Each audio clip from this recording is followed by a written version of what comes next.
When my sister Carol stood up at my husband's funeral reception and announced that her son, the boy I'd watched grow up for 32 years, was actually mine, I thought I was having a breakdown. The room went silent. My daughter dropped her glass of wine. My son-in-law caught her before she fell. And I just stood there, frozen, staring at the woman I'd loved my entire life, wondering if grief had finally broken my mind. But Carol wasn't crazy. She was telling the truth, and what she said next would unravel everything I thought I knew about my marriage, my family, and the last 3 decades of my life. My name is Me, and this is a story about secrets, sacrifice, and the moment I discovered that the people closest to me had been living a lie. My lie without my knowledge or consent. Let me take you back to where this all started. Back to a time when I thought I understood my own life. Before that terrible day, I considered myself blessed. My husband Robert and I had been married for 41 years. We'd built a good life together in our small town in Pennsylvania, nothing fancy but comfortable. Robert worked as an insurance adjuster until his retirement, and I'd spent 30 years teaching 2nd grade at Madison Elementary. We had 2 children, our daughter Patricia, who was 39 and lived just 20 minutes away with her husband and my 2 grandchildren, and our son Michael, who was 37 and worked as an engineer in Pittsburgh. Robert and I were the kind of couple people pointed to as an example. We held hands at church. We took evening walks around the neighborhood. We'd established traditions, Sunday dinners, summer vacations to the same lake house we'd been renting for decades, Christmas Eve pancake breakfasts. After Robert's diagnosis with pancreatic cancer 2 years ago, I'd become his full-time caregiver. I bathed him when he couldn't stand. I measured his medications. I held his hand through the pain. I whispered, "I love you," into his ear every single night, even when I wasn't sure he could hear me anymore. My sister Carol had been my rock through it all. She's 4 years younger than me, just turned 63, and we'd always been close. When our parents died, Dad from a heart attack when I was 35, Mom from Alzheimer's when I was 50, Carol and I became even more inseparable. We talked on the phone every day. She came over 3 times a week during Robert's illness, bringing casseroles and sitting with him so I could shower or run to the grocery store. Her son Daniel would visit too, helping with yard work and repairs around the house. Daniel, God, I'd loved that boy since the day he was born. Carol had him when she was just 31, and his father, a man named James Riley, had left before Daniel turned 2. Carol never remarried. She poured everything into raising Daniel alone, working double shifts as a nurse to give him a good life. I'd been there for every birthday party, every school play, every baseball game. When Daniel graduated from Penn State, I cried as hard as Carol did. When he got married 5 years ago to a wonderful woman named Sophie and gave Carol her first grandchild, I held that baby and felt such pride, such joy for my sister's happiness. Daniel called me Aunt Me. He'd hug me tight and tell me he loved me. I'd bought him his first car when he was 16, a used Honda Civic that Carol couldn't afford. I'd helped pay for his wedding. I'd been there in the hospital when his daughter Emma was born. I thought of him as my nephew, my bonus child, one of the great joys of my life. Looking back now, I should have noticed certain things.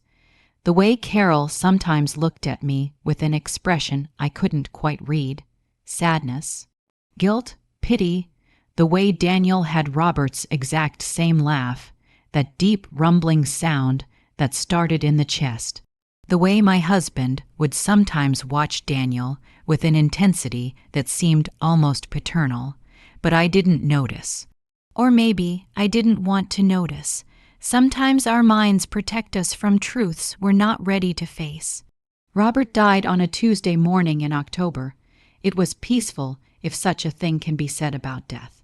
I was holding his hand. Patricia was on one side of the bed, Michael on the other. Carol was standing in the doorway. She'd stayed the night in our guest room, knowing the end was near. Robert opened his eyes one last time, looked directly at me, and whispered, "I'm sorry, me. I'm so sorry." Then he was gone. I didn't understand what he was apologizing for. I thought he meant the burden of his illness, the way cancer had stolen the retirement we'd planned together. I kissed his forehead and told him he had nothing to be sorry for, that I'd do it all again, that he was the love of my life. Patricia sobbed into her hands. Michael stood stoic and silent, the way men in our family learned to grieve. And Carol was crying too. But when I looked at her, there was something different in her expression. Something that looked almost like fear. The next few days passed in that strange fog that follows death. Decisions about caskets and flowers and obituaries, phone calls to distant relatives, picking out Robert's burial suit, his navy blue one that he'd worn to Michael's wedding, writing thank you notes for the endless casseroles and sympathy cards. Carol was with me through all of it, helping me navigate the logistics of death while I moved through the world feeling untethered, like a balloon that had slipped its string. The funeral was on Friday. It was a beautiful service, if such a thing exists. Our pastor talked about Robert's dedication to family, his quiet generosity, his faith. Michael gave a eulogy that had everyone in tears, talking about how his father had taught him to change a tire, to keep his promises, to treat his wife with respect. Patricia read a poem. The church was full. Robert had touched many lives in his 70 years. Afterward, we held a reception at our house. Our neighbors had helped set up tables in the backyard. It was a perfect October day, crisp and golden, the kind of afternoon Robert would have loved. People mingled, sharing stories about my husband.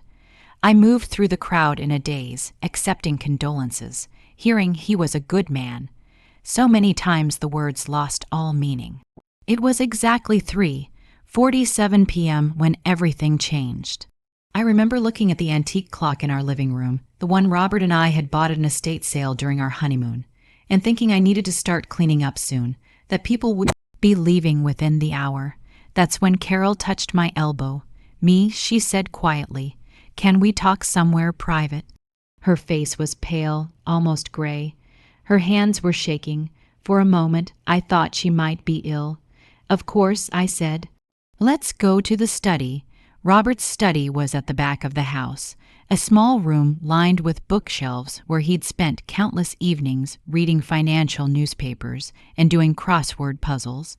Carol closed the door behind us. Through the window, I could see guests in the backyard, talking and eating, normal life continuing while mine was about to implode. "I need to tell you something," Carol said. Her voice was barely above a whisper. "I should have told you years ago. Decades ago, but Robert made me promise, and God me, I'm so sorry. My hands went cold. Carol, what is it? What's wrong?" She took a deep breath. Tears were streaming down her face. "Daniel isn't James Riley's son." I stared at her, confused. "What do you mean?" "James Riley exists, but he's not Daniel's biological father." I lied about that. She wrapped her arms around herself like she was trying to hold her own body together.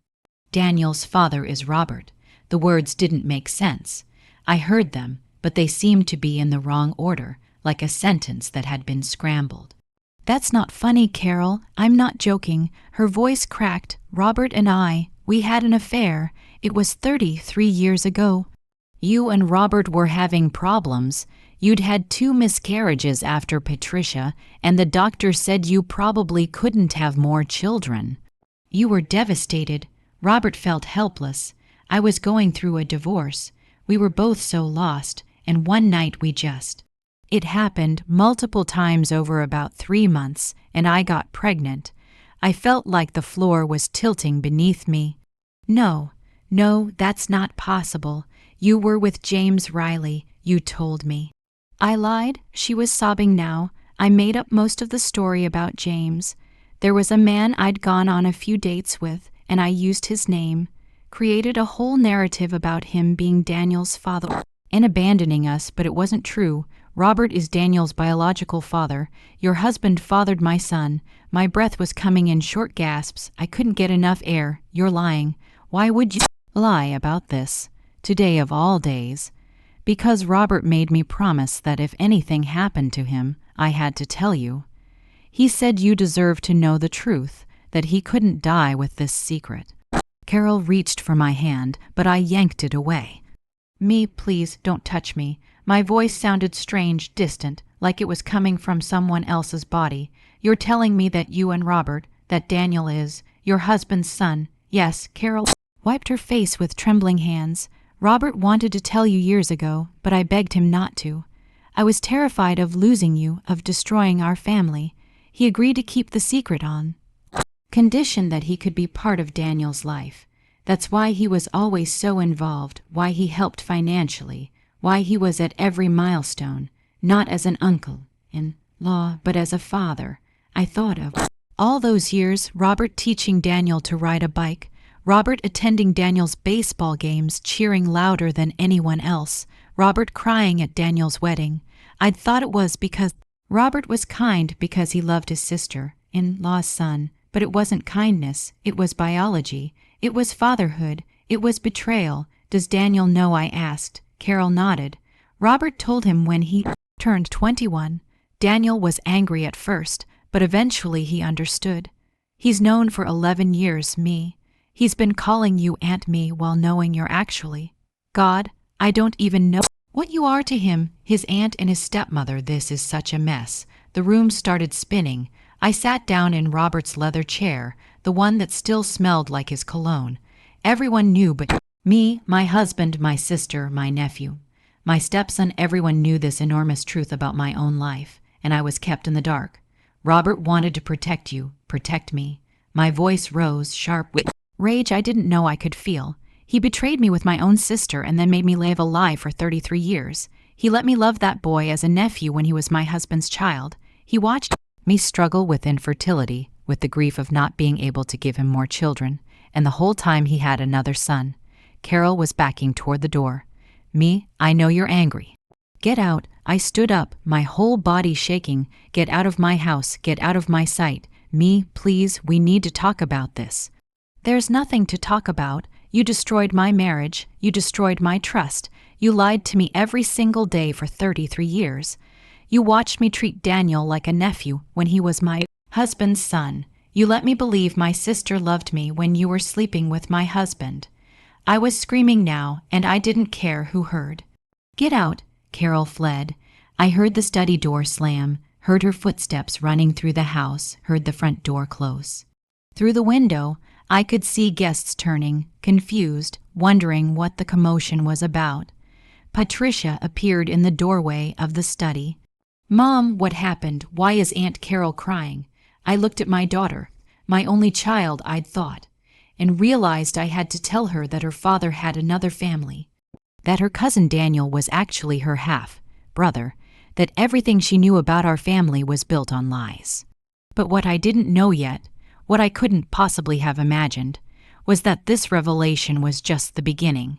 Because secrets have a way of multiplying, and when one truth comes out, others follow like dominoes falling. What happened next would shock even me. I didn't tell Patricia immediately. I couldn't. I asked her to help me usher the remaining guests out, claiming I had a terrible migraine, which wasn't entirely untrue. My head was pounding, my vision spotty with adrenaline and shock. Within 30 minutes, our house was empty except for my children and my son-in-law Mark. They'd stayed to help clean up, but I sent them home too, insisting I needed to rest. Patricia hugged me at the door, and I held her tighter than usual, wondering how this news would change her, change us.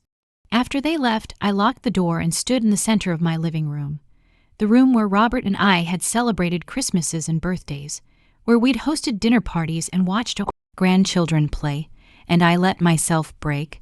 I screamed into a couch pillow until my throat was raw. I threw Robert's favorite coffee mug against the fireplace and watched it shatter. I pulled our wedding album from the shelf and stared at our faces, so young and hopeful. and I couldn't reconcile those smiling people with the betrayal I'd just learned about. That night, I didn't sleep. I sat in Robert's study and tried to make sense of the timeline. 3 years ago, I would have been 34. Patricia was 7. Robert and I had been married for 8 years. We'd been trying for another baby for 3 years at that point. I'd had 2 miscarriages, one at 12 weeks, another at 16 weeks.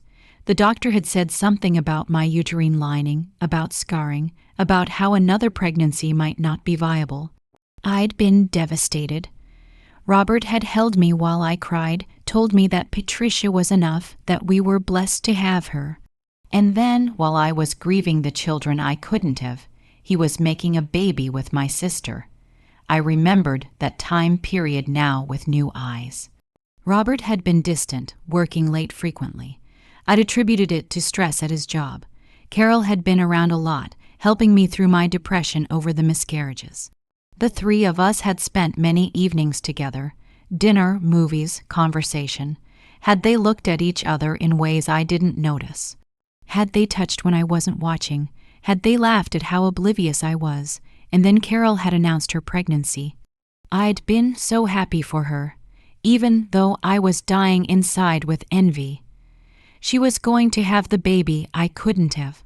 But she was my sister, and I loved her, so I pushed down my jealousy and threw her a baby shower. I'd decorated with blue balloons and teddy bears. I'd bought her a rocking chair. I'd held her hand in the delivery room when she asked me to be there. I'd held Daniel minutes after he was born. I'd been the first person, besides Carol and the medical staff, to touch him. I'd looked at his tiny face and felt such joy for my sister's happiness, such hope that this child would heal some of her pain from her divorce. And the whole time I was holding my husband's son, how could I have been so blind? The next morning, Patricia called. "Mom, are you okay? You seemed really upset yesterday. I need to talk to you and Michael," I said. My voice sounded hollow, scraped raw. "Can you both come over this afternoon? Of course. Is this about Aunt Carol? Mark said he saw her leaving the house crying. Just come at 2:00, both of you." They arrived together. Patricia must have picked up Michael on the way. I'd made coffee, but no one touched it. We sat in the living room, the same formation we'd been in 5 days earlier when Robert died. Except this time, I was the one delivering news that would change everything. "I need to tell you something about your father," I began. My hands were clenched so tightly, my nails cut into my palms. Something I only learned yesterday, and then I told them. I watched my children's faces change as they processed what I was saying. Patricia's mouth dropped open. Michael stood up and started pacing. When I finished, there was a long, terrible silence. "Daniel is our brother." Patricia finally said, "Daniel." Aunt Carol's Daniel, half. Brother, yes. Oh my God. She pressed her hands to her face. "Oh my God, Mom, does he know? Your father told him when he turned 21. So Daniel has known for 11 years. Carol has known since before he was born. And your father carried this secret for 33 years." Michael punched the wall. I'd never seen my son do something like that before. His knuckles left a dent in the drywall. "How could he do this to you? How could both of them do this?" "I don't know." My voice broke. I keep asking myself the same question. Patricia was crying now. Every holiday, every family dinner, every time we were all together, they were lying to your face. To our faces. "Did Dad ever say anything to you?" Michael asked me. "Any hints, any moments where he almost told you?" I thought about that. When he died, his last words were, "I'm sorry." I thought he meant the illness, but he meant this. He was apologizing for the affair, for the secret, for making me live a lie. "That's not an apology," Michael said bitterly. "An apology happens before you die, when the person can actually do something about the information. What Dad did was cowardice. He unburdened his conscience and left you to deal with the fallout. He was right. I hadn't thought about it that way, but my son was absolutely right. Robert had freed himself from guilt and left me holding the bag of his betrayal. We talked for hours that day, processing, questioning, remembering. Every family memory was now tainted. Every Christmas where Daniel had been there with Carol. Every summer vacation where they joined us at the lake house. Every birthday party, every graduation, every wedding. Our entire family history had to be rewritten with this new truth. But what I didn't know was that things were about to get even worse, because the next morning Daniel showed up at my door. I saw him through the peephole. He was standing on my porch, hands shoved in his pockets, shifting his weight from foot to foot. He looked nervous. Part of me wanted to not answer, to let him stand there and wonder. But I'd never been cruel, and I wasn't going to start now. I opened the door. "Aunt Me," he said, then stopped. "I guess I shouldn't call you that anymore. What should you call me, Daniel?" "Stepmom, your father's widow, the woman who didn't know she was raising her husband's child." He flinched. "Mom told me she finally told you." "I'm so sorry, Me. I wanted to tell you so many times, but Dad made me promise. Everyone made promises." I interrupted. Everyone protected everyone except me. Did it ever occur to any of you that I had a right to know the truth about my own life? It wasn't my secret to tell. He looked miserable, and despite everything, part of me ached for him. He'd been caught in this mess too, in a different way. Dad was my father, but you are so important to me. You've always been there for me. I couldn't stand the thought of losing you. You didn't think about that when you kept the secret. I was 21 when he told me. I was barely an adult, and Dad explained that Mom had begged him never to tell you, that it would destroy you and destroy our whole family. He said some truths are too destructive to share. I believed him. I leaned against the doorframe, suddenly exhausted. Do you know what the worst part is, Daniel? It's not the affair. It's not even the lie. It's that every time I hugged you, every time I told you I loved you, I was feeling genuine affection for my nephew. But you were hugging me knowing I was your father's wife. The relationship was fundamentally different for you than it was for me. I was operating with incomplete information about my own family. I know. His voice was barely above a whisper. And I'm sorry. I'm so sorry. We stood there in silence for a moment. Then Daniel said something that made my blood run cold. "There's something else you need to know," he said, "about the will." "What will?" "Dad's will. There's a provision in it for me. Mom told me after the funeral. He left me money, Me." A significant amount. The world tilted again. "What?" "He left me $150,000. It's in a trust that I can access now that he's passed. The lawyer is supposed to contact you about it this week." I felt my legs go weak. "Your father left you money from our estate." "From the money we saved together over 41 years of marriage. He set it up years ago, apparently." Around the time he told me the truth, he said it was my inheritance as his son, that he wanted to make sure I was taken care of. And Carol knew about this. He nodded. "She tried to talk him out of it. She said it wasn't fair to you, but Dad insisted. He said he'd failed me by not being able to publicly acknowledge me as his son, and this was the least he could do." I wanted to scream. I wanted to break something. $150,000. That's more than a third of our savings, Daniel. That's money Robert and I saved for our retirement, for our old age, for our grandchildren's education funds, and he gave it to you behind my back. After Daniel fled, really, when he saw the rage building in my eyes. I went straight to Robert's filing cabinet in his study. I'd never paid much attention to his financial documents. He'd always handled our accounts, our investments, our retirement planning. I trusted him completely. What a fool I'd been. I found the will in the third drawer, filed under estate planning. It was dated from 11 years ago, right after Daniel's 21st birthday. I read through it with shaking hands. Daniel was listed as a beneficiary, Daniel Riley's son, with $150,000 designated to be held in trust until Robert's death. The will was witnessed and notarized. Legal, binding, real. But that wasn't all I found. Behind the will was a folder labeled Life Insurance. I opened it. Robert had taken out a second life insurance policy 15 years ago, a $300 policy that I'd never known about. The beneficiary was listed as Carol Miller, my sister. My husband had a secret life insurance policy that would pay my sister $300 upon his death. I couldn't breathe. I sat down on the floor of his study, surrounded by papers, and tried to process what I was seeing. In total, Robert had designated $450,000 of assets to Carol and Daniel, money that should have gone to me, to our children, to our legitimate family. Half of our life savings and investments were gone, siphoned off to his secret second family. How could I have been so blind? I called Patricia. She came over within an hour, and I showed her everything.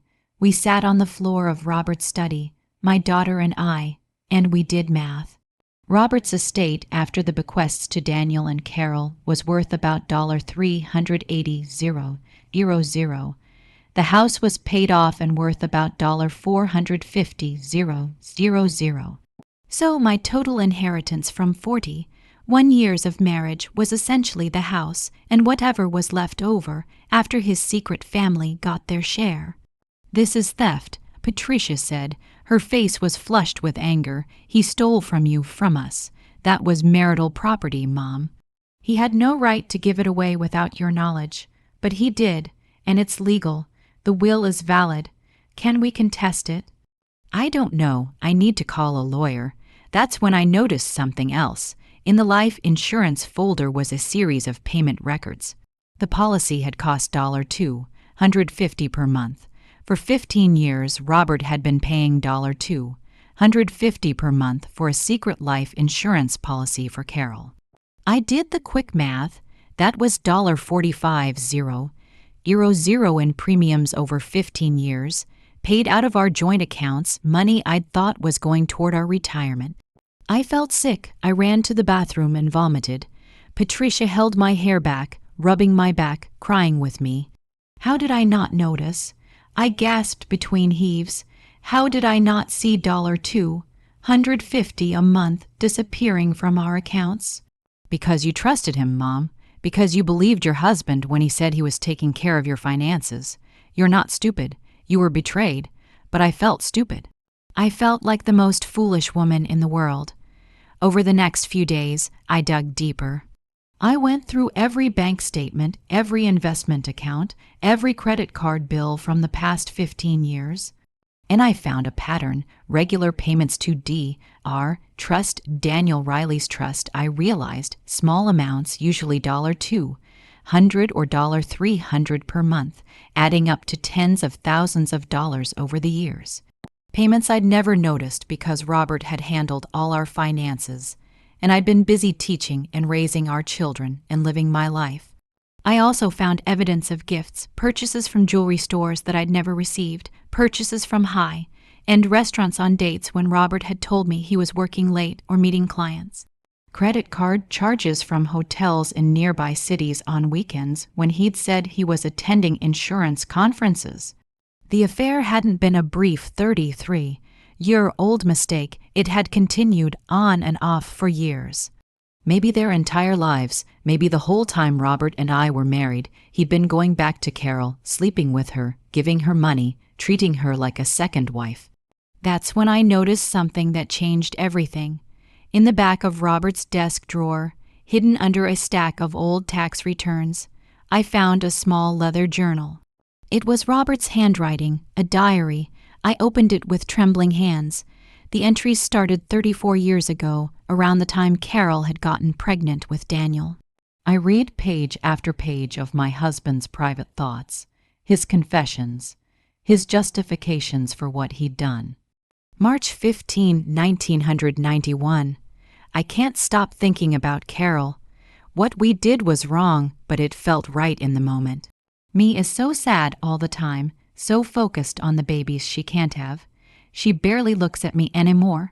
Carol sees me. She makes me feel alive again. April 3, 1991. Carol told me she's pregnant. God help me, I'm terrified and thrilled at the same time. This child is mine, a son, my son, but I can't claim him. I can't destroy me. What have I done? June 12, 1991. Carol and I agreed that she'll say the father is a man she was dating named James Riley. She'll say he left her. Me will never know. This has to be the end of our affair. I love my wife. I love me. But I'll love this child too from a distance. Asterisk, but that wasn't the end. The diary continued for years. Entries about sneaking time with Carol. Entries about watching Daniel grow up and feeling pride and guilt in equal measure. Entries about how he was living a double life and didn't know how to stop. October 8, 2003, Daniel turned 12 today. I helped him learn to ride a bike without training wheels. He called me Uncle Robert, but in my head, I was teaching my son. Me watched us and smiled, so proud of how close our families are. She has no idea. God forgive me, she has no idea. December 25, 2010, Daniel is 21 now. I told him the truth today. He deserves to know who his father really is. He was angry, confused, hurt, but he's also grateful to know. I set up the trust fund for him today. It's the least I can do for the son I could never acknowledge publicly. March 3, 2015, I took out the life insurance policy for Carol today. If something happens to me, she'll be taken care of. She's given up so much, raised our son alone, never told anyone the truth. She deserves this. Me will never know. It's one more secret in a life built on secrets. The latest entry was from 3 months ago, shortly after Robert's cancer diagnosis became terminal. July 22, 2024, I'm dying. The doctors say I have months, maybe weeks. I made Carol promise to tell me the truth after I'm gone. Me deserves to know. I should have told her years ago, decades ago, but I was a coward. I chose comfort over honesty. I chose my own peace over her right to know the truth about her own life. I'm a terrible husband, a terrible man. But maybe in death, I can finally give me the truth I denied her in life. I read that last entry over and over. Robert had known he was a coward. He'd known he was wrong, but he'd done it anyway. He'd chosen his own comfort over my dignity for 33 years. I called Michael and Patricia. They came over that night, and we sat around the kitchen table, the same table where we'd eaten thousands of family dinners, and I read them sections from Robert's diary. Patricia cried. Michael sat stone-faced, his jaw clenched so tight I worried he'd crack his teeth. I want to dig him up and kill him again, Michael said quietly. Patricia touched his arm. Dad's gone. Being angry at him won't change what he did. Then I'm angry at Aunt Carol. Michael stood up and started pacing. She's alive. She's reaping the benefits of her lies. She's about to get $300 from Dad's life insurance, money that should go to Mom. That's when I realized something. The life insurance policy lists Carol as the beneficiary, but I'm still legally Robert's widow. There might be a way to challenge the beneficiary designation, especially now that I have evidence of the affair and the deception. Patricia looked up, hope flickering in her eyes. Can you do that? I don't know. But I'm going to find out. The next morning, I called a lawyer. Her name was Jennifer Hartwell, and she'd been recommended by a friend from church whose husband had left her for a younger woman. Jennifer specialized in estate law and what she called financial infidelity cases. I met with her in her office, a small suite in downtown Pittsburgh. She was in her 50s, sharp-eyed, dressed in a no-nonsense pantsuit. I brought Robert's diary, the will, the life insurance policy, and 15 years of financial records. I laid it all out on her desk. Jennifer read through everything. Carefully, it took her almost an hour. Finally, she looked up at me. I'll be honest with you. The will is airtight. Your husband had the legal right to leave money to whomever he wanted, and the will was properly executed. Contesting it would be expensive, time-consuming, and unlikely to succeed. My heart sank. However, Jennifer continued, the life insurance policy is a different story. Pennsylvania is not a community property state, but we do have laws about marital assets. If you can prove that the premiums for this policy were paid from joint marital funds without your knowledge or consent, and that the designation of Carol as beneficiary was part of an ongoing pattern of financial deception, you might have grounds to challenge it. Might. It's not guaranteed, but the diary helps. It proves intent to deceive. It proves that your husband was deliberately hiding marital assets from you and funneling them to another woman. A woman with whom he had an ongoing affair. That's financial misconduct, and in Pennsylvania, that can be grounds for a court to invalidate certain financial arrangements. I felt a spark of hope. What do I need to do? First, file a formal challenge to the beneficiary designation with the insurance company. They'll put a hold on the payout while the challenge is investigated. Second, we'll need to gather all evidence of financial deception, every payment to Carol or Daniel that you didn't know about, every charge that was disguised or hidden. Third, we might need to depose Carol. Oh, you prepared for that. Depose her. Question her under oath about the affair, about the money she received, about her knowledge of the deception. It won't be pleasant, me. She's your sister. I thought about that. Carol, who I'd loved my entire life. Carol, who had held my hand when our mother died. Carol, who had betrayed me with my husband and then looked me in the eye every single day for 33 years. She stopped being my sister the day she slept with my husband.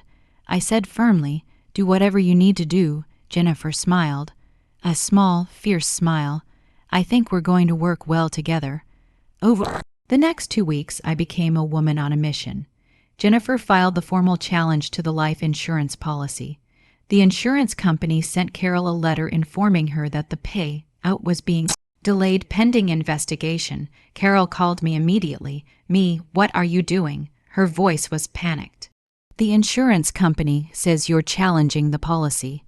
I am. But Robert wanted me to have that money. He set it up for me, for Daniel. Robert set it up with money that belonged to both of us. I said coldly, money from our joint accounts, paid over 15 years without my knowledge or consent. That's theft, Carol, financial abuse, and I'm not going to let you profit from it. Me, please. I need that money. I'm planning to retire soon, and you need that money. You need it. What about what I need, Carol?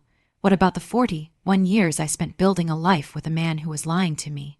What about my right to know the truth about my own marriage? There was a long silence. Then Carol said quietly, I never meant to hurt you, but you did. Every single day for 33 years, you hurt me. And now you want me to just let you have $300,000 of my money because Robert decided, without asking me, that his mistress deserved to be rewarded for her lies. I wasn't his mistress. It wasn't like that. What was it like, then? Explain it to me, Carol. Explain how sleeping with your sister's husband while she cried over the baby she couldn't have was somehow not a betrayal. She couldn't. She hung up. I also started gathering evidence for Jennifer. I went through every financial record I could find. I made spreadsheets tracking every payment to Daniel's trust, every premium on Carol's life insurance policy, every suspicious charge on our credit cards. I found charges from a hotel in Harrisburg from 2 years ago, on a weekend when Robert had told me he was visiting an old college friend. I found jewelry store purchases that had never resulted in gifts for me. I found restaurant charges from expensive places we'd never gone together. In total, I calculated that Robert had funneled approximately $178,000 of marital funds to Carol and Daniel over the years, not including the $150,000 trust or the $300,000 life insurance policy. He'd stolen from me. There was no other word for it. Nearly $630,000 over the course of our marriage. Jennifer was impressed with my documentation. This is excellent work, me. With this evidence, we have a strong case not just for the life insurance challenge, but potentially for recovering some of the other funds as well. Can we do that? Possibly. If we can prove that the payments to Daniel's trust were made without your knowledge using marital assets, we might be able to petition the court to reclaim those funds as part of the estate. Settlement. It's complicated, and it will require deposing both Carol and Daniel, but it's possible. Little did they know, I was 3 steps ahead. While Carol thought I was just fighting over the life insurance money, I was building a case to reclaim every penny Robert had stolen from me, and I was ready to fight. I also did something else. I called Sophie, Daniel's wife. She and I had always gotten along well. She was a sweet woman, a good mother to little Emma. I asked her to meet me for coffee. We met at a small cafe near her house. Sophie looked nervous, like she knew this wasn't going to be a pleasant conversation. Sophie, I need to ask you something, I said after we'd ordered. Did you know about Robert being Daniel's father? She nodded slowly. Daniel told me before we got married. He said his father wanted him to know the truth before he made such a big commitment. I'm so sorry, me. I wanted to tell you so many times, but it wasn't my secret to share. Everyone says that, I replied bitterly. No one thought it was their place to tell me, but apparently it was everyone's place to lie to me. Sophie's eyes filled with tears. You're right, I'm sorry. If it means anything, I think Daniel has been tormented by this. He loves you so much, me. He's always talked about how you were more of a mother to him then. She stopped, realizing what she was about to say. More of a mother to him than Carol. No, I didn't mean it's okay. I understand. Carol worked all the time. I was the one who took Daniel to the park, who helped with his homework, who attended his events when Carol had to work double shifts. I mothered him, and all the while I was actually his stepmother, except no one bothered to tell me. 2 weeks after filing the insurance challenge, I got a call from Jennifer. Me, you need to come to my office. Carol's lawyer just filed a motion, and you need to see it. I drove to Pittsburgh immediately. Jennifer handed me a stack of legal documents. I read through them, my hands starting to shake. Carol wasn't just fighting my insurance challenge. She was suing me for intentional infliction of emotional distress and interference with inheritance. Her lawyer claimed that I was harassing her, that I was trying to deny Daniel his rightful inheritance as Robert's son, and that I was causing Carol severe emotional distress during her time of grief over her former lover's death. She's suing me. I couldn't believe it. She slept with my husband, lied to me for 33 years, and now she's suing me. It's a defensive tactic. Jennifer explained.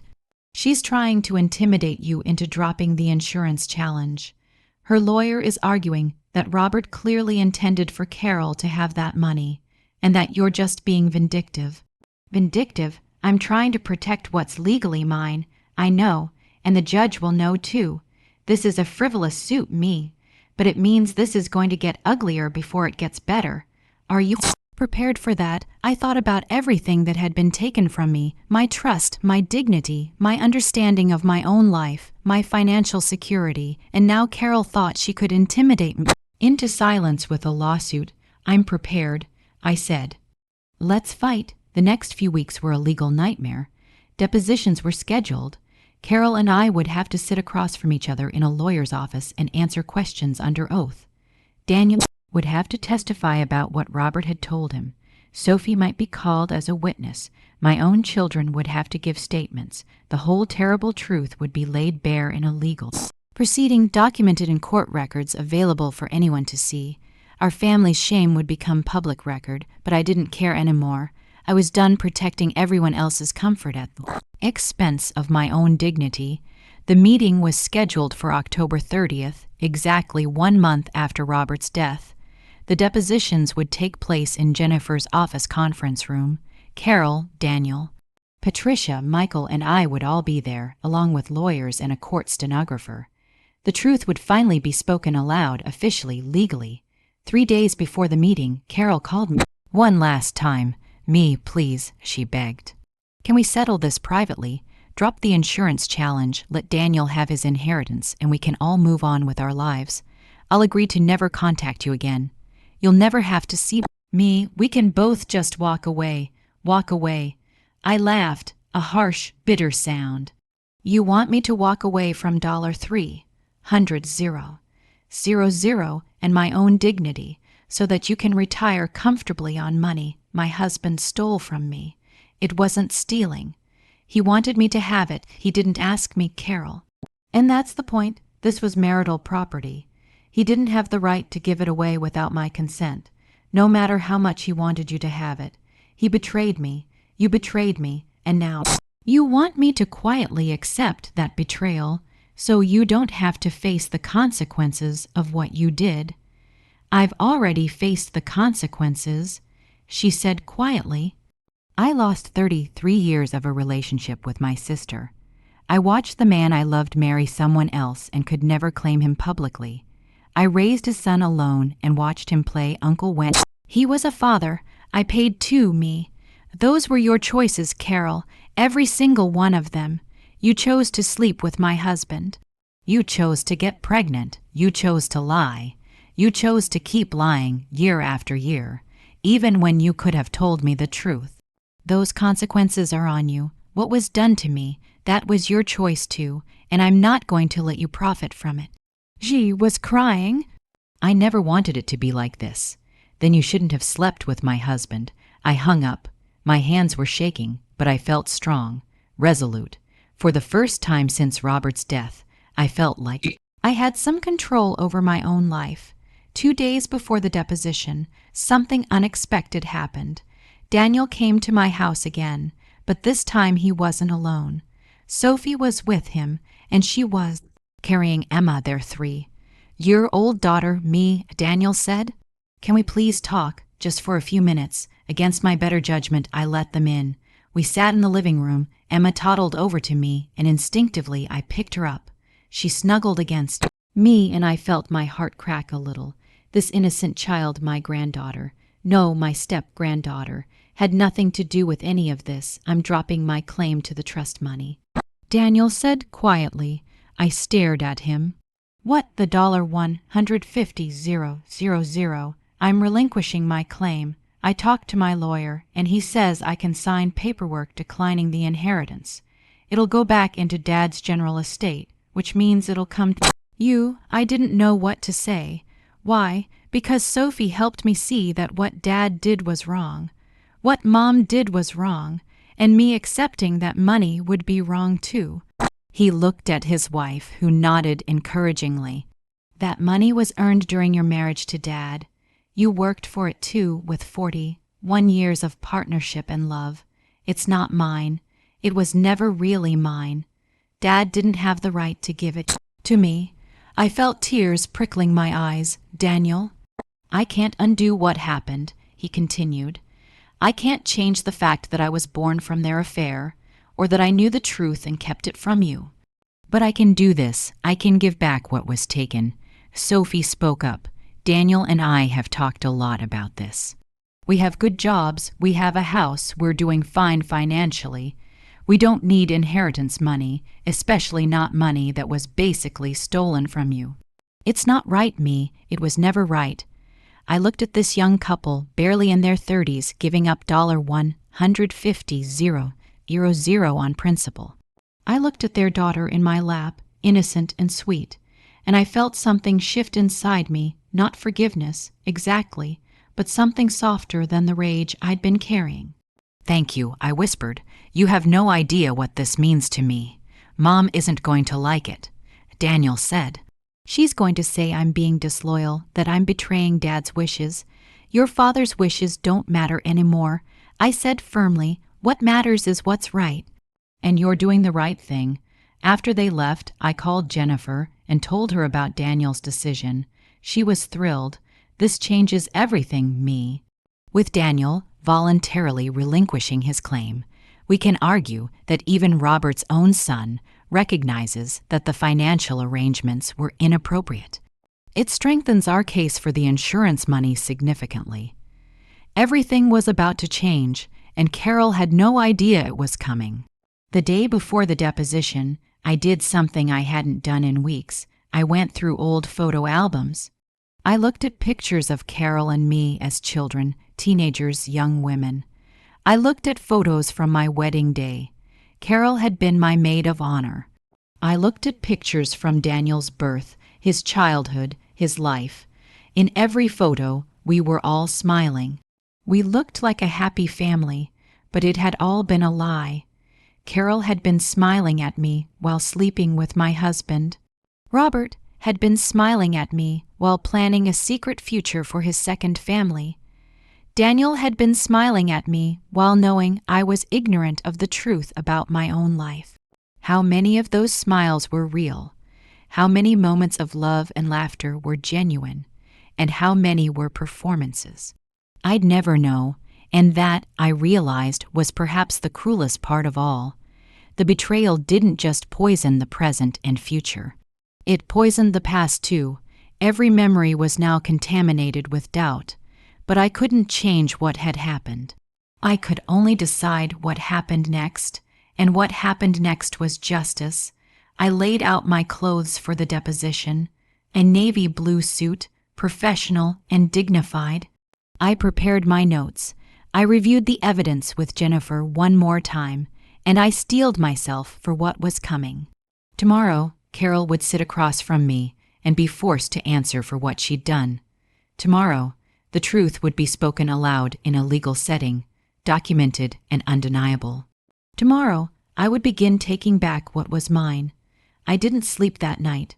I sat in Robert's study, my study now, and watched the hours tick by on that antique clock from our honeymoon. At 6:00 a.m., the sun rose. At 8:00 a.m., I got dressed. At 9:30 a.m., I drove to Jennifer's office. The conference room was set up with chairs around a long table. There was water and coffee. Like this was a business meeting instead of the dismantling of a family. Jennifer was already there, organizing documents. At 9:45, Patricia and Michael arrived to support me. At 9:50, Carol walked in with her lawyer. We didn't look at each other. We couldn't. At precisely 10:00 a.m., the court stenographer said, "We're on the record." And everything I'd been building toward for the past month was about to unfold. Little did Carol know, this wasn't just about the insurance money anymore. This was about truth, justice, and taking back the dignity that had been stolen from me, one revelation at a time. Jennifer started the deposition with Carol. The stenographer's fingers flew across her machine as Jennifer asked Carol to state her name, age, and relationship to the deceased. Carol Ann Miller, age 63, sister, in-law to the deceased Robert James Peterson. Just sister-in-law, Jennifer asked mildly. Nothing else? Carol's lawyer objected. Counselor, that's inflammatory. Withdrawn, Jennifer said smoothly, MS. Miller, how long did you know the deceased? Approximately 45 years. Since my sister married him. And during that time, what was the nature of your relationship with Mr. Peterson? Carol glanced at her lawyer, who nodded. We were family. Brother-in-law and sister-in-law, nothing more. Another objection. Jennifer moved on, but I could see where she was going. She was setting Carol up, getting her to establish the official relationship before dropping the hammer of truth. MS Miller, do you have any children? Yes, one son, Daniel James Riley. And who is Daniel's father? James Riley. Are you certain about that? Carol's face went pale. What do you mean? Jennifer slid a document across the table. This is a diary kept by Robert Peterson, the deceased. In it, he describes an affair with you that resulted in the birth of your son. He explicitly identifies himself as Daniel's biological father. Would you like to revise your answer? Carol's lawyer picked up the diary and read quickly. His face changed. He leaned over and whispered something to Carol. She looked like she might be sick. I need a moment with my client, her lawyer said. By all means, Jennifer replied. They went into the hallway. Patricia reached over and squeezed my hand. Michael sat rigid, staring at the empty seats where Carol and her lawyer had been. When they returned 5 minutes later, Carol's eyes were red. MS Miller, The stenographer prompted. Carol took a shaky breath. Robert Peterson is Daniel's biological father. James Riley doesn't exist, not in the way I claimed. I lied about my son's paternity. For how long? 33 years. And did your sister, Mee Peterson, know about this affair and its result? No. I told her Daniel's father was a man who had left me. She believed me. So you lied to your sister for 33 years about who fathered your child, yes. Did Robert Peterson provide financial support for Daniel during these 33 years? Carol's lawyer objected to the relevance. Jennifer explained that financial support was directly relevant to the question of marital assets and the insurance policy in question. The objection was noted, but Jennifer continued. Yes, Carol admitted. Robert helped financially over the years. Can you estimate how much money Robert Peterson gave you and Daniel during your son's lifetime? I don't know. I didn't keep records. Jennifer pulled out another document, my spreadsheet. Mrs. Peterson has been quite thorough. She's identified approximately $178,000 in payments from joint marital accounts to you and Daniel over the past 15 years alone. Does that number sound accurate? Carol looked at the spreadsheet, then at me. For the first time since we'd sat down, our eyes met. I kept my face neutral, but inside, I wanted her to see the betrayal in my eyes, to understand the magnitude of what she'd done. It might be accurate, Carol said quietly. I didn't realize it was that much. Were you aware that this money was coming from joint marital accounts? That Mrs. Peterson, who earned income as a teacher for 30 years, was unknowingly funding support for your son? A child born from an affair with her husband. Objection. Carol's lawyer stood up. You're badgering my client. I'm establishing a pattern of financial deception that directly relates to the life insurance policy in question. Jennifer replied calmly. Mrs. Peterson has standing to understand where her marital assets went. The lawyers argued for a few minutes about the line of questioning. Eventually, Jennifer was allowed to continue. Ms. Miller, let's talk about the life insurance policy. Were you aware that Robert Peterson took out a $300,000 life insurance policy with you as the beneficiary? Yes, he told me about it. When did he tell you? About 15 years ago when he set it up. And did you know that the premiums for this policy were being paid from joint marital accounts that Mrs. Peterson had equal ownership of? Carol hesitated. I assumed Robert was using his own money. There is no his own money in a marriage, Ms. Miller. Pennsylvania law recognizes marital property. All income earned during a marriage belongs to both spouses equally. Are you telling this deposition that you believed Robert was entitled to take $250 per month from marital funds to pay life insurance premiums for you, his former affair partner, without informing his wife? I didn't think about it that way. How did you think about it? Carol's voice rose. I thought he was trying to take care of me. I raised his son alone for 33 years. I never asked anyone for support. I worked double shifts as a nurse. I sacrificed everything. Except honesty, I interrupted. Everyone turned to look at me. You sacrificed everything except the truth. Jennifer touched my arm gently, a reminder to let her handle this. But I couldn't stop myself. You had an affair with my husband while I was grieving the children I couldn't have. I continued, my voice steady despite the emotions roiling inside me. You got pregnant with his child and lied about it. You let me help raise that child, let me love him as my nephew, while knowing he was my husband's son. You came to my house 3 times a week. While Robert was dying, brought me casseroles, held my hand, looked me in the eye, and never once told me the truth. And now you want to take $300,000 of my money because you think you deserve it. Your sacrifices. Carol was crying now. Me, I'm sorry. Sorry doesn't give me back 33 years of my life. Sorry doesn't erase the betrayal. Sorry is just a word you're using because you got caught. Jennifer let the moment hang in the air, then continued her questioning. Ms. Miller, after Robert Peterson's death, did you expect to receive the $300,000 life insurance payout. Yes. What did you plan to do with that money? Retire. Pay off my house. Put some aside for Daniel and my granddaughter. So you intended to benefit financially from an ongoing deception that you perpetuated against your sister for over 3 decades? That's not how I see it. How do you see it, Ms. Miller? Carol wiped her eyes. I see it as Robert taking care of the mother of his child.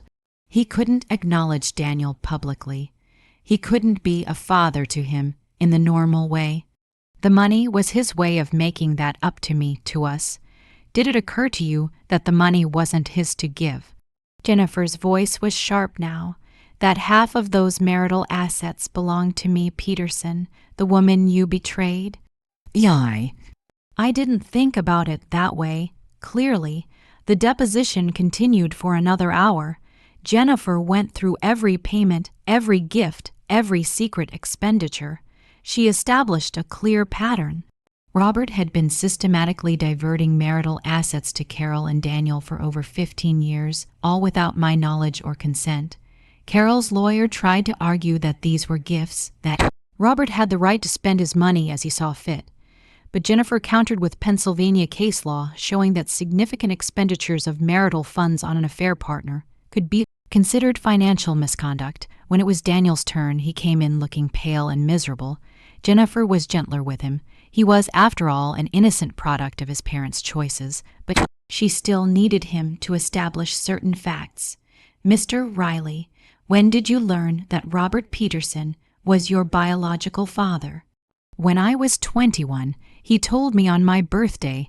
How did you feel about that revelation? Confused. Angry? Hurt that I'd been lied to my whole life.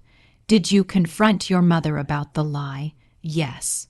She explained that she and Robert had agreed to keep it secret to protect me, to protect his wife. She said the truth would destroy their family. But it didn't destroy you and your mother, did it? You and Carol knew the truth and managed to continue your lives. Daniel shifted uncomfortably. It wasn't the same. We were the secret. Me and Robert were the public family. Did Robert Peterson provide financial support to you over the years? Yes, he helped pay for my education, bought me my first car, contributed to my wedding, set up a trust fund for me. Did you know this money was coming from joint marital accounts? No, I thought it was his money. I didn't think about where it came from. When did you learn about the $150,000 trust? After he told me the truth about being my father. He said it was my inheritance, that he wanted to make sure I was taken care of after he was gone. And have you recently made a decision about that trust? Daniel glanced at me. Yes, I've decided to relinquish my claim to it. It should go to me, to my father's wife. It's the right thing to do. Jennifer entered Daniel's signed relinquishment documents into the record. Carol's lawyer looked shocked. Clearly, Carol hadn't told him about Daniel's decision. Carol stared at her son. Daniel, what did you do? The right thing, Mom, Daniel said quietly. Something I should have done years ago. Told the truth and faced the consequences. After the depositions, Jennifer filed a comprehensive motion with the court. She argued that the life insurance policy beneficiary designation should be invalidated on the grounds of financial misconduct and fraudulent concealment of marital assets. She included all of the evidence: Robert's diary, the payment records, Carol's admission of the affair and ongoing deception, and Daniel's voluntary relinquishment of his trust fund. The insurance company, after reviewing the evidence, made a decision.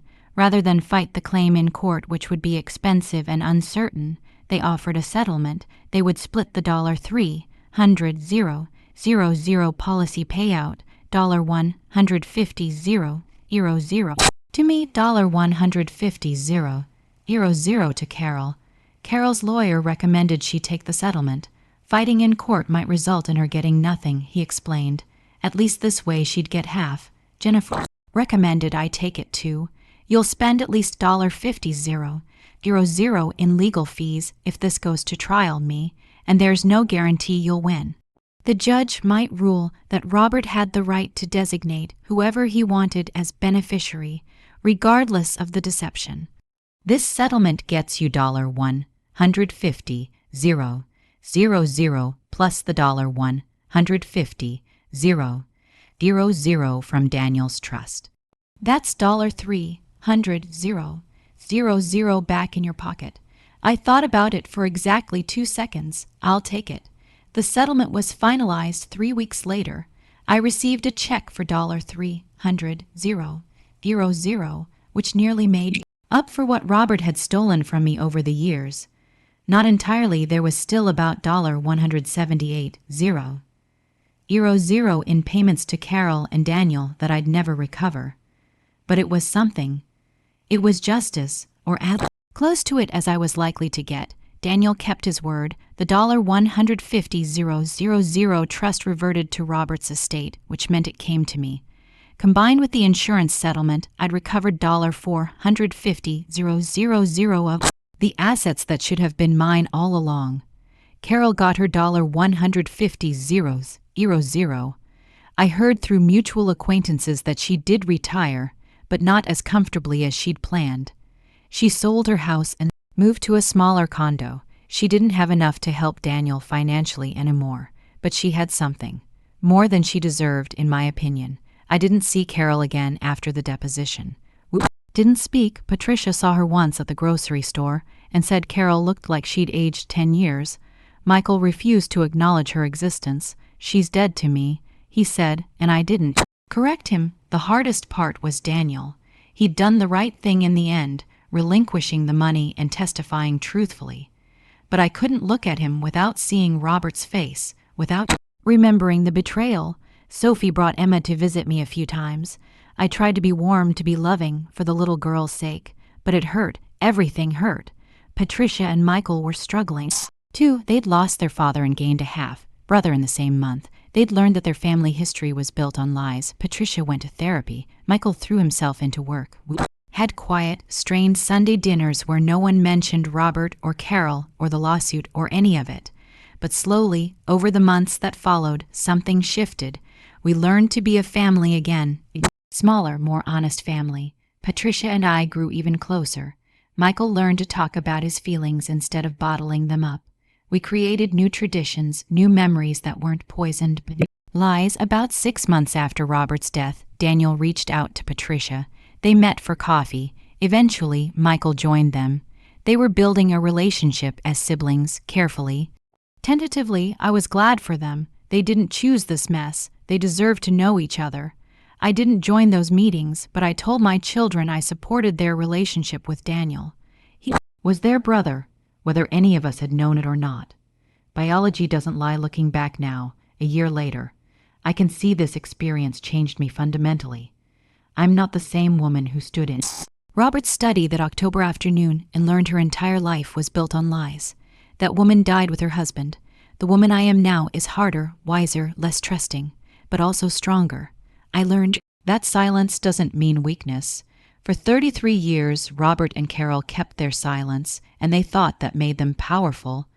They thought they were protecting me, protecting the family, protecting themselves. But silence isn't strength. It's cowardice. Real strength is telling the truth, even when it's hard, even when it hurts, even when it costs you something. I learned that family isn't just about blood. Patricia and Michael stood by me through everything. They could have sided with their father, tried to justify his actions, asked me to forgive and forget for the sake of family peace, but they didn't. They recognized that what Robert and Carol did was wrong, and they supported me in seeking justice. That's family, not biology, but loyalty. I learned that you can't control other people's choices, but you can control your response. Robert chose to have an affair. Carol chose to get pregnant and lie about it. Daniel chose to keep the secret when he learned truth. I couldn't change any of those choices, but I could choose how I responded. I could choose to fight for what was mine, to demand truth and accountability, to refuse to be a victim. And I learned that justice doesn't always look like we expect. I didn't get everything back. I didn't get an apology from Robert. He died before I knew the truth. I didn't get a sincere apology from Carol. Her sorry was just self-preservation. I didn't get back the years I lost to lies, but I got something. I got my dignity. I got my financial security. I got the satisfaction of knowing I didn't just accept the betrayal quietly. I fought back. If you're going through something similar, if you've discovered that people you trusted have betrayed you, if you're living in the aftermath of secrets and lies, know this: you are not powerless. You are not obligated to forgive and forget to keep the peace. You are not required to protect the people who hurt you from the consequences of their own actions. You have the right to truth. You have the right to fight for what's yours. You have the right to demand accountability. And you have the right to build a new life on the other side of betrayal, one that's smaller maybe, quieter maybe, but honest. I still live in the house Robert and I shared for 40 years. I thought about selling it. Too many memories, too many ghosts.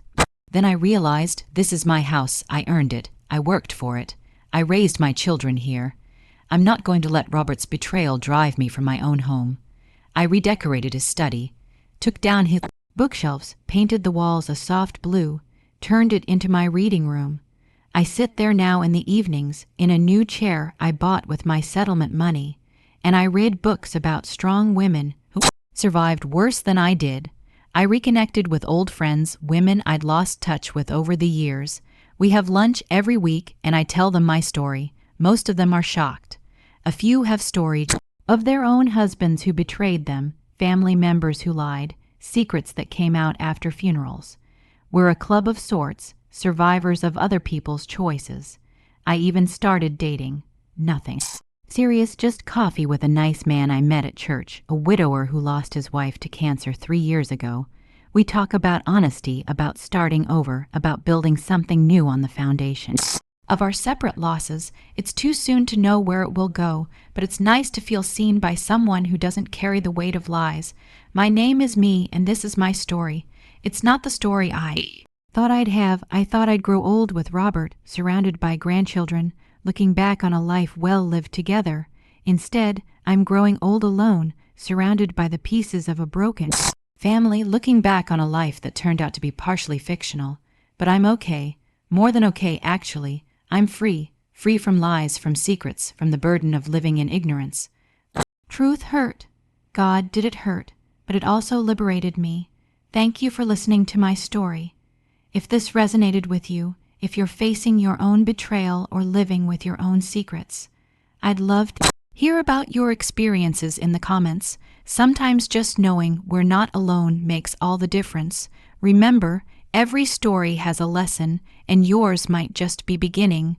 Whatever happens, whatever truths come out, whatever betrayals you uncover, you're stronger than you know, and you deserve better than lies. You deserve the truth, always. Thank you for listening to my story. If this resonated with you, I'd love to hear about your experiences in the comments. Have you had to set boundaries with family? Have you had to choose yourself when someone you loved was taking advantage? You're not alone in this. So many of us have walked this road. Remember, every story has a lesson, and yours might be just beginning. But whatever chapter you're in, know this: you are valuable, you are worthy, and you deserve to be treated with dignity and respect. Take care of yourselves. Until next time, this is me.